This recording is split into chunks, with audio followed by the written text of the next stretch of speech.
অনেক মনে মনে বলল, কামরাটা তো পুরো ফাঁকা, এত রাতেও কেউ নেই। এত রাতে ট্রেনে কেউ নেই, তাই তো কামরাটা ফাঁকা। যাক, ভালো হলো, আমার এত রাতে আর সিট নিয়ে চিন্তা করা লাগলো না। কি বলেন সাহেব? হ্যাঁ, তুমি ঠিকই বলেছ।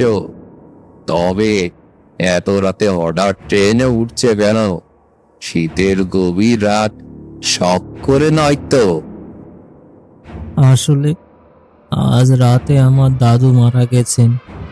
আজ শুক্রবার, তাই মামারা আজ রাতেই দাদুর শেষকৃত্য সম্পন্ন করবেন। কাল শনিবার, আর বাড়ি রাখলে অনেক দোষ হবে। এই জন্যই তো এত রাতে ট্রেনে করে মামা বাড়ি যাচ্ছি। দাদু মারা গেছে বলে আজ এত শীতের রাতেও তাড়াহুড়া করে যেতে পারছো, কিন্তু গত 2 বছর ধরে দাদু যে এত কাকুতি মিনতি করেও তোমাকে যে দেখতে পারেনি, তুমি তো যাওনি। এটা তো তোমার গাফিলতি ছাড়া আর কিছুই নয়। 2 বছর ধরে যে দাদু আমাকে দেখতে চেয়েছিল, কিন্তু আমি যেতে পারিনি। আপনি এসব কথা কিভাবে জানলেন? আমি তো আপনাকে চিনি না। আমি সব জানি। এইসব কথা তোমার দাদুই আমাকে জানিয়েছে। আমরা একসাথে কলকাতায় ফলের ব্যবসা করতাম। মাস 2 আগে আমি তাকে দেখতে গিয়েছিলাম, তখন এসব কথা শুনেছি।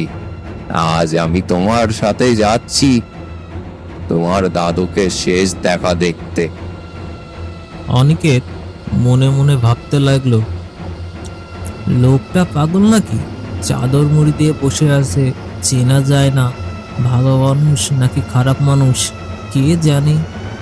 এইভাবেই অনেকের সামনে রহস্যের পর্দা উন্মুক্ত হতে শুরু করলো।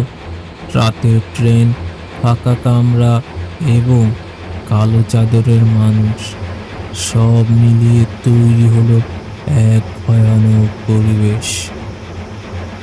খুলনা জংশনে পৌঁছাতেই ট্রেনের কামরার আলো নিভে গেল। অনেকের চাচা ফোন করলো, হ্যাঁ চাচা, ট্রেন পেয়েছি, এখন খুলনাতে। চিন্তা করবেন না, আমি ঠিক পৌঁছে যাব। অনিকেত ফোন রেখেই হঠাৎ মেঝের দিকে তাকিয়ে দেখে রক্তগুলো ওই লোকটির পায়ের দিক থেকে গড়িয়ে আসছে। অনিকেত ভয়ে ভয়ে বলে, এ কি, এখানে রক্ত কোথা থেকে এলো? ও মশাই, আপনার পাটা দেখুন, কেটে গেছে নাকি? দাদু ঘন কোনো উত্তর দেয় না। অনেক ধীরে ধীরে দেখে লোকটির পায়ের চাদর সরে যায়। সে আতঙ্কে শিউরে ওঠে আর মনে মনে বলে, উল্টো পা। ছোটবেলায় ভূতের গল্প শুনেছি, ভূতের পা উল্টো হয়। কোনো বিপদে পড়লাম না রে বাবা। অনেক অন্ধকার জঙ্গলে পথে দাদুকে অনুসরণ করতে শুরু করে। হঠাৎ তার ফোনে ফোন আসলো। চাচা, দাদুর কি আমার কোনো বন্ধু ছিল যে 2 মাস আগে তাকে দেখতে গিয়েছিল? না না, তোমার দাদুর কোনো বাইরের বন্ধু ছিল না। গত 2 বছরও তার সাথে কেউ দেখা করতেও আসেনি।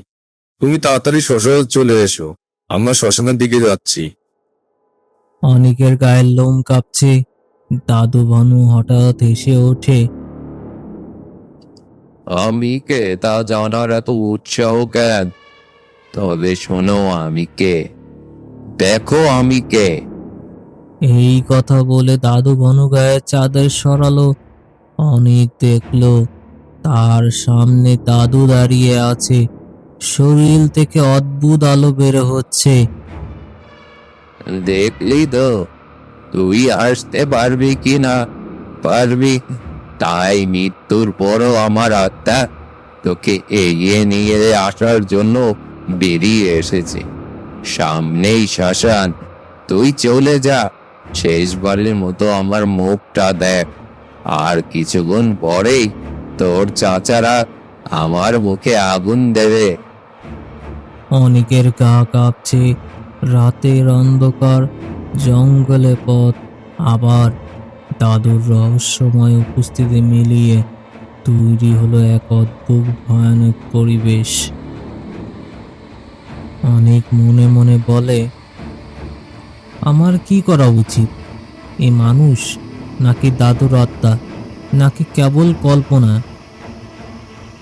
অনেক ভয় পাবি না, আমি তোর দাদু।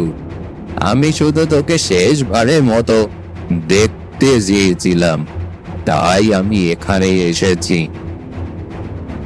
আমি তোকে পরীক্ষার জন্য এসেছিলাম, মৃত্যুর পরেও আমি তোর জন্য বের পেয়েছি। সামনেই তোর চাচা দাঁড়িয়ে আছে, শেষবারের জন্য হলেও আমার মুখটা তুই দেখে নে দাদু ভাই। দাদু, আমি খুবই দুঃখিত, আমি এতদিন যেতে পারিনি। তুমি আমাকে ক্ষমা করে দাও দাদু। ঠিক আছে অনেক, তুই শেষবারের জন্য আমাকে দেখেছিস, আমার আত্মার শান্তি পেল।